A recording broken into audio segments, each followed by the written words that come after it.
bentuk keberanian antara lain adalah keberanian bangsa itu untuk menguasai sumber daya dan mengolah sumber daya itu di negaranya sendiri. Hilirisasi adalah jalan satu-satunya untuk kita bisa lebih makmur.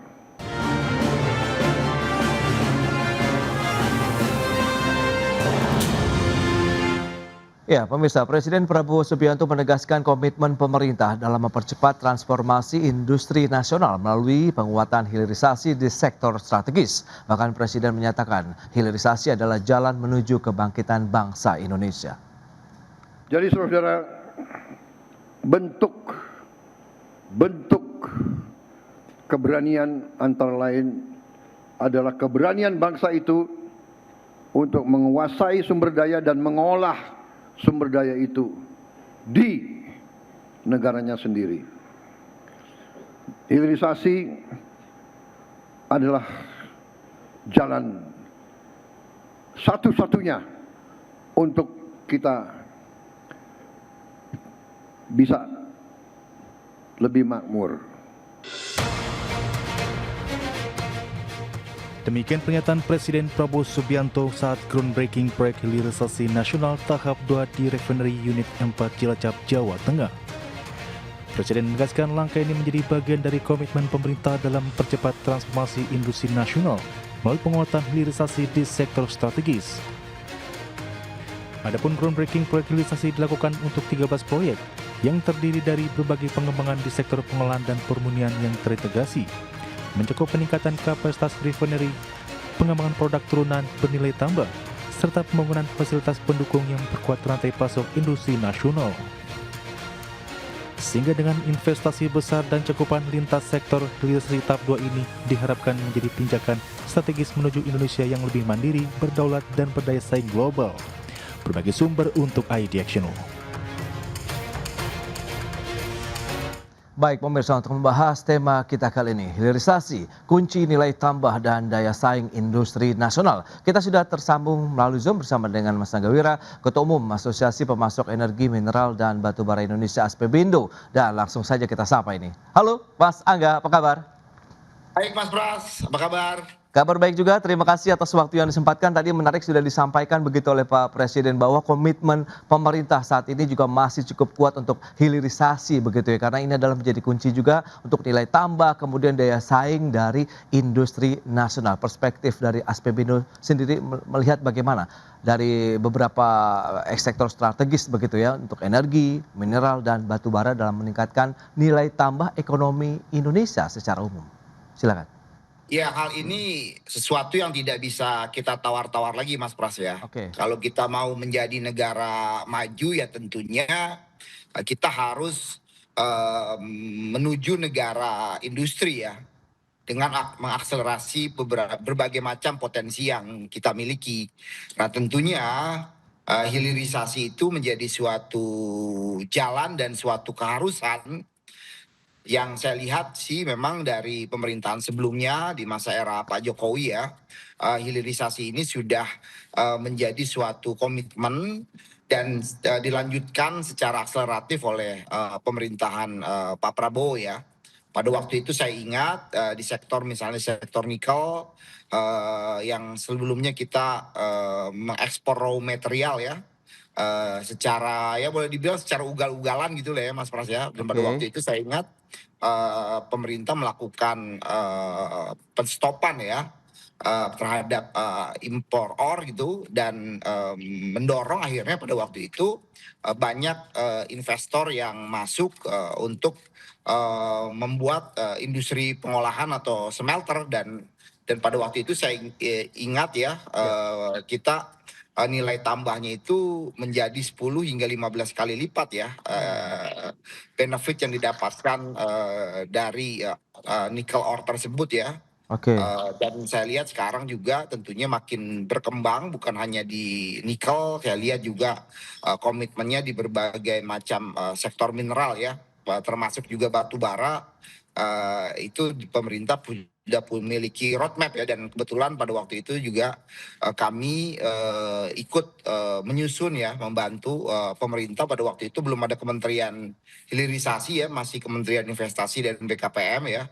Kita membantu salah satu juga mungkin dengan narasumber yang ini Mbak Esther juga dari Indef ya. Ya. Kita membantu menyusun peta jalan hilirisasi, bukan hanya di sektor mineral dan batu bara saja Mas Pras, tapi juga di sektor pertanian dan perikanan. Ada berbagai macam produk yang itu kita lihat memang mempunyai potensi hingga bisa menghasilkan baik bahan setengah jadi maupun bahan jadi ya, mungkin seperti misalnya rumput laut gitu ya, Ya.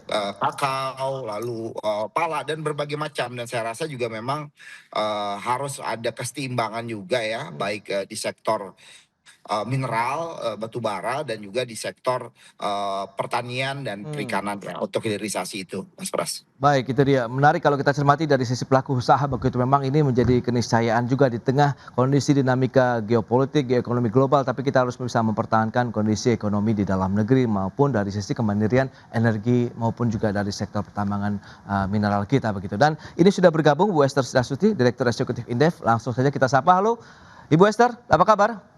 Halo Mas Pras, Mas Angga Wira.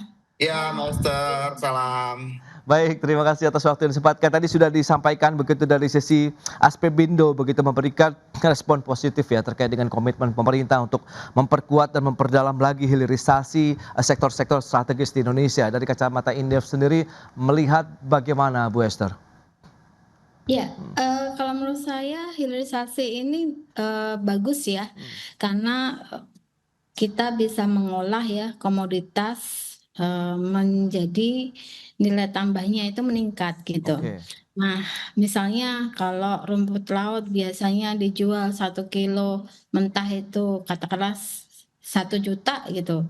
Nah, ternyata setelah diolah menjadi 20 juta gitu kan. Nah, ini kan potensi peningkatan revenue dari sisi ekspor juga akan meningkat tajam ya, tidak hanya 1-2 kali lipat tetapi bisa berlipat-lipat gitu Mas Pras.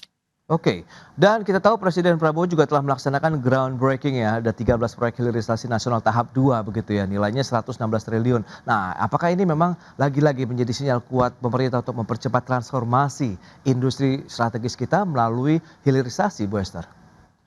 Iya, jadi kalau kita lihat target pertumbuhan ekonomi yang dicanangkan oleh Presiden Prabowo itu kan 8%, sehingga kalau kita hitung nih dalam kurun waktu 2025 sampai dengan 2029, maka untuk bisa mencapai target pertumbuhan ekonomi 8% itu dibutuhkan ya total investasi 13.528 triliun gitu.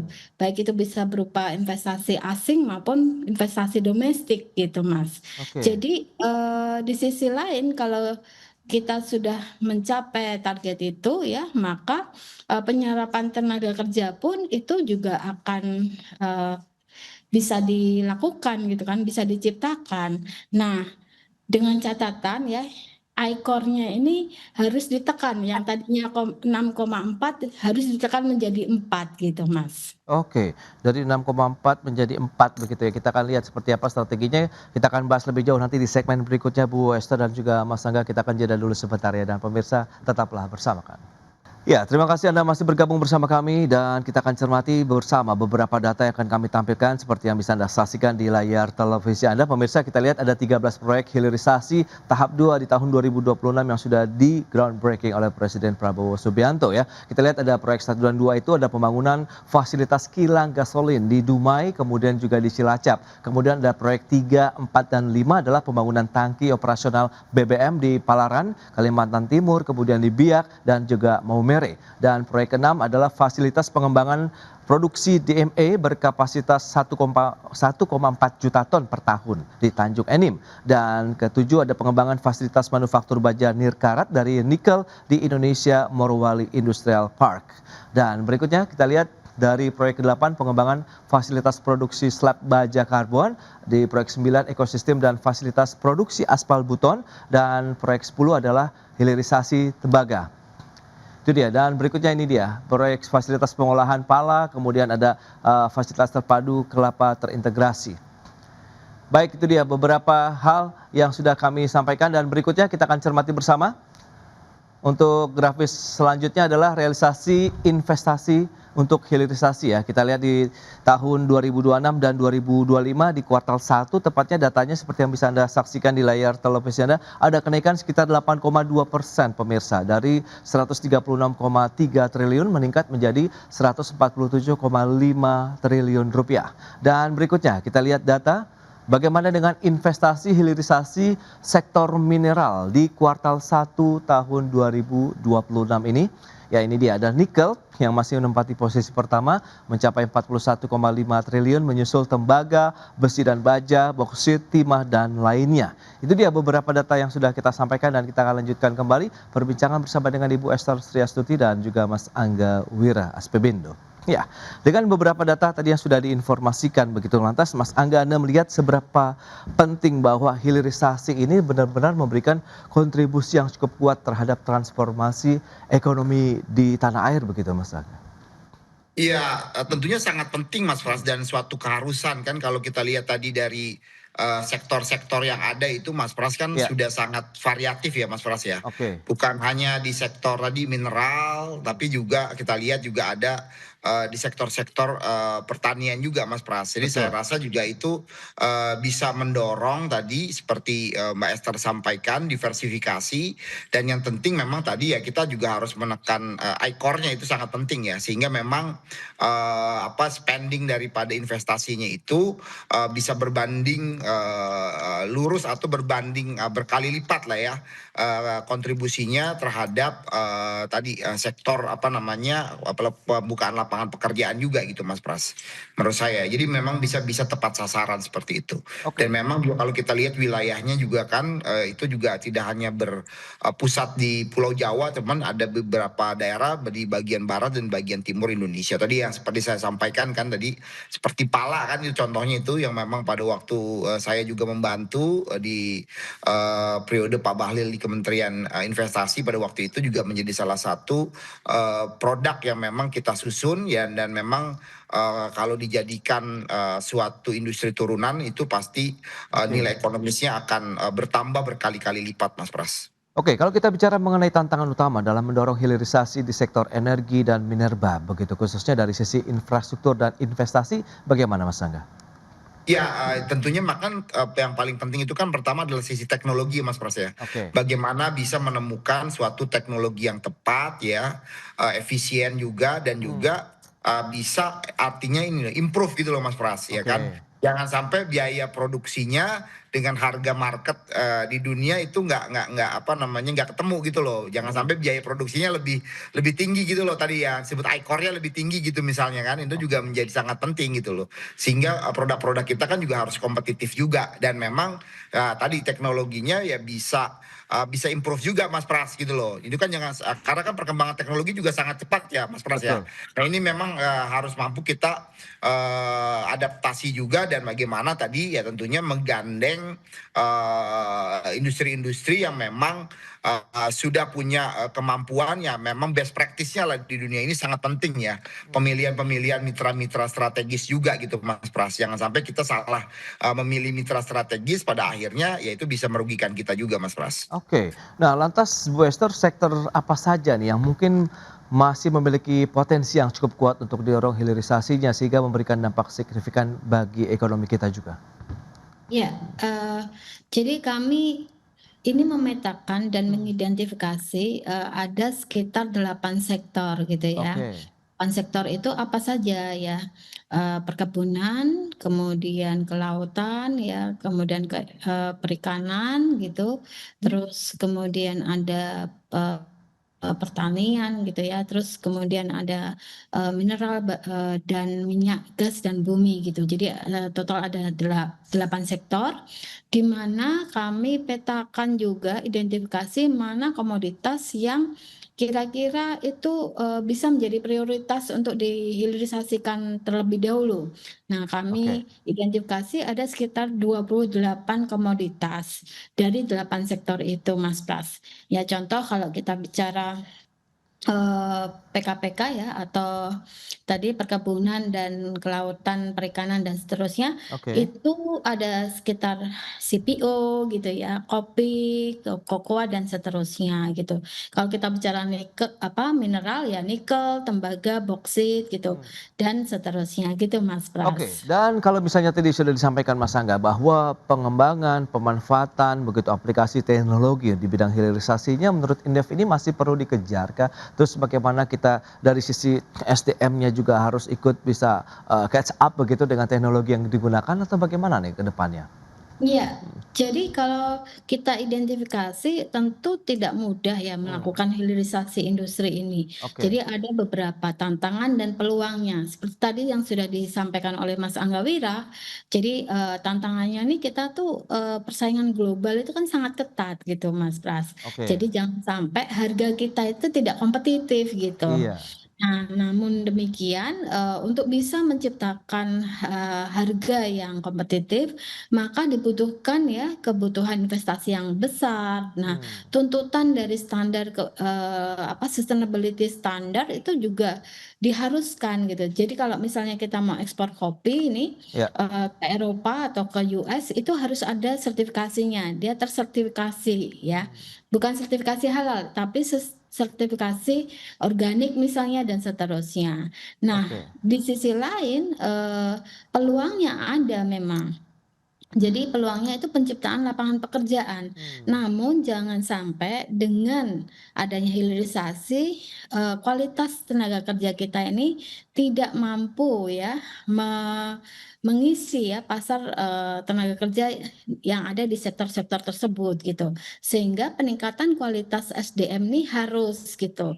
Jangan sampai, tenaga kerja Indonesia ini hanya menjadi penonton gitu. oke. Karena ini selain itu juga harus ada inovasi teknologi karena, teknologi green ini sangat dibutuhkan ya karena kita selalu melihat ya dalam media, hilirisasi itu selalu direlasikan dengan adanya pencemaran lingkungan, kerusakan lingkungan dan seterusnya gitu Mas Pras. Oke oke. Nah, dari si pelaku usahanya SPBindo melihat bagaimana kesiapan industri dalam negeri, baik dari sisi SDM-nya dalam mengaplikasikan, mengembangkan teknologi hilirisasi begitu? Ya, pertama memang negara harus hadir ya, Mas Hmm, Pras ya, dan itu kita terlihat dari presiden yang turun langsung ya, oke. dan tentunya dengan adanya Danantara, saya rasa ini kan bisa memudahkan konsolidasi untuk juga tadi bagaimana bisa melakukan suatu pembiayaan proyek-proyek ini secara strategis ya, karena mungkin kalau dengan pendekatan melalui perbankan ini kan akan lebih lebih sulit lagi ya karena memang boleh dibilang ini kan beberapa di antara ini seperti proyek-proyek rintisan lah Mas Pras ya kan. Siap. Nah ini yang memang perlu ada skema dukungan pembiayaan dan saya lihat dengan adanya vehicle dari Danantara ini sangat dimungkinkan melakukan suatu konsolidasi Mas Pras.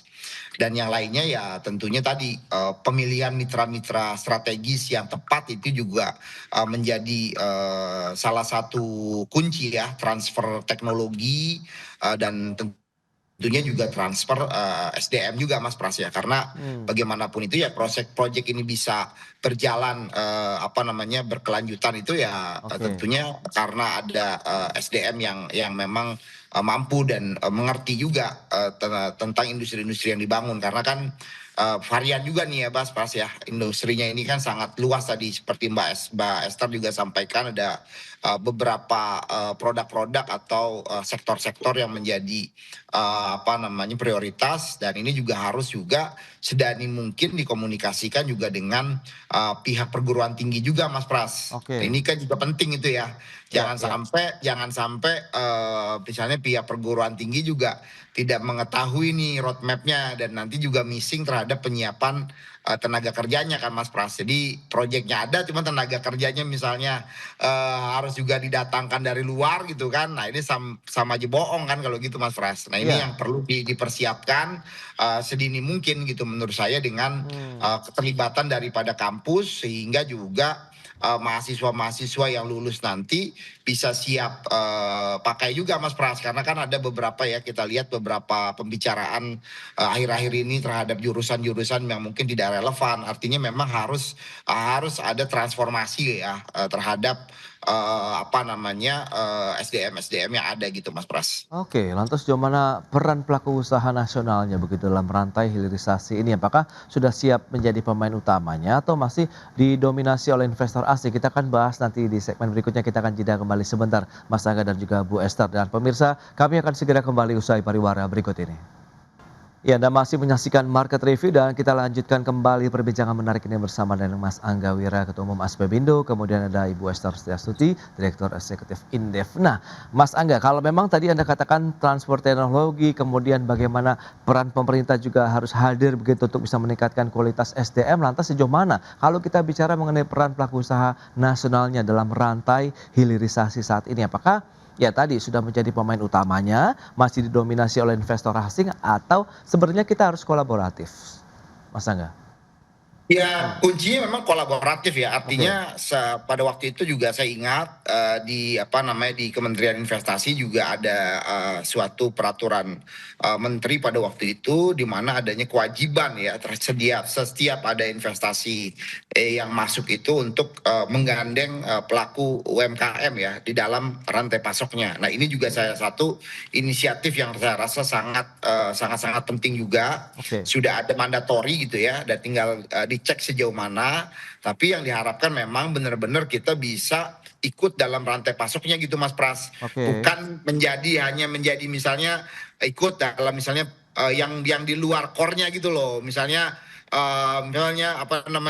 pengadaan yang di luar core daripada industri yang ada gitu loh. Itu kan kayak lip service saja ya. Oke. Tapi harapan kami ya kita bisa mendapatkan suatu aturan mandatori gitu ya, seperti masuk ke dalam supply chain-nya. Itu menurut saya sangat penting untuk juga transfer knowledge ya Mas Pras ya. Baik, nah bicara mengenai kolaborasi yang diharapkan dari pelaku usaha, Bu Esther, Anda melihat payung hukum saat ini, kebijakan saat ini sudah cukup kuat begitu untuk bisa menggandeng atau bisa menggabungkan kerjasama antara investor asing dengan pengusaha lokal sendiri, Bu Esther? Iya, jadi memang kalau kita bicara hilirisasi ini kan pelakunya itu sebenarnya kan tidak hanya pemerintah dan swasta gitu kan. Iya. Nah, tetapi kita juga seperti tadi yang sudah disampaikan oleh Mas Angga Wira gitu ya, perguruan tinggi ya, kemudian mungkin CSO juga gitu ya, itu harus digandeng gitu. Jadi pemerintah juga harus memberikan ya satu kebijakan regulasi, misalnya insentif fiskal ya, kemudian reformasi perizinan ya, sehingga ketika how to do the getting started business itu izinnya itu lebih pendek gitu waktunya. Nah, di sini juga dari kawasan industri yang sudah dibangun oleh pemerintah tentunya infrastruktur juga harus disiapkan gitu, karena banyak sekali pabrik-pabrik yang dibangun oleh swasta, kemudian infrastrukturnya listrik, air, dan energinya belum siap, maka ini juga harus disiapkan. Entah itu nanti dari sisi pemerintah atau kolaborasi dengan swasta gitu. Nah, sehingga kemarin Indef kebetulan launching ya satu kajian tentang renewable energy zone gitu, di mana kawasan industri itu akan terintegrasi dengan infrastruktur energi gitu. Nah, itu yang harus disiapkan. Nah, kalau sampai ini bisa kita siapkan, kita bangun, maka saya yakin investor juga akan relatively lebih suka akan berdatangan ke Indonesia, invest di Indonesia lebih banyak gitu Mas Pras. Oke, nah yang perlu kita cermati berikutnya, apakah ada risiko ketergantungan terhadap negara tertentu nih, Bu Esther, dalam rantai hilirisasi yang juga perlu kita sikapi ataupun perlu kita waspadai dan kita cermati bersama untuk beberapa waktu ke depan? Iya, saya melihat ini kalau untuk nikel memang lebih, cenderung ke Cina. Meskipun kalau kita bicara nikel, sebenarnya kita potensinya, banyak ya, tidak hanya ke Tiongkok gitu ya. Nah, dengan, demikian gitu saya rasa untuk komoditas yang lainnya, itu juga akan lebih bervariatif ya. Misalnya kalau kita bicara tembaga, sebenarnya pelakunya itu sebenarnya tidak hanya dari Tiongkok saja, tetapi bisa dari US ya, bisa dari negara yang lain gitu. Jadi, kita akan undang ya investor-investor ya, yang memang benar-benar menguntungkan, bagi Indonesia gitu. Jadi harus ada win-win solution-nya gitu ke depannya. Baik, nah lantas Mas Angga, bagaimana Anda melihat memastikan bahwa hilirisasi ini tidak hanya meningkatkan ekspor produk setengah jadi, tapi juga mendorong tumbuhnya industri turunan yang lebih jauh? Karena kan tadi semakin banyak hilirisasi berarti makin banyak peluang kesempatan kerja begitu bagi masyarakat di tanah air begitu. Iya, makanya artinya kan sebenarnya hilirisasi ini kan bagian daripada fase menuju industrialisasi kan Mas Pras ya. Iya. Jadi tidak terhenti kepada barang setengah jadi gitu loh. Yang diharapkan kan memang kita bisa memproduksi banyak sekali produk-produk ya ketika kita sudah punya bahan setengah jadinya. Nah, PR-nya kan memang tadi bagaimana mengintegrasikan ini juga tadi dengan juga tadi institusi-institusi yang berkaitan juga dengan inovasi dan teknologi gitu loh Mas Pras. Oke. Ini saya rasa menjadi kunci utamanya Mas Pras ya. Karena kan juga semakin banyak ini kan butuh butuh entrepreneur juga semakin besar kan Mas Pras ya. Iya. Jangan sampai ini ada tapi SDM yang entrepreneurnya juga tidak terdevelop kan akhirnya juga kan kreativitasnya tidak tumbuh gitu loh Mas Pras. Oke. Ini menjadi satu mata yang saling terhubung satu sama lain ya Mas Pras ya. Oke, itu dia. Berarti memang kolaborasi antara pemerintah, pelaku usaha di saat ini juga mungkin harus saling bergandengan tangan begitu untuk Betul, bisa di betul. satu sisi kita menyiapkan SDM dengan kemampuan teknologi tinggi begitu untuk bisa mengadopsi pemanfaatan teknologi hilirisasi yang semakin berkembang dan terus berinovasi ya, dan kita akan lihat dan semoga ini benar-benar bisa membuat Indonesia menjadi lebih makmur lagi ke depan melalui hilirisasi di sektor-sektor strategis nasional. Mas Angga kemudian Ibu Esther, terima kasih banyak atas informasi, update dan juga Terima kasih. insight yang sudah diberikan. Selamat melanjutkan aktivitas Anda kembali. Salam sehat. Sampai berjumpa kembali Mas Angga, Bu Esther. Terima kasih. Terima kasih, salam.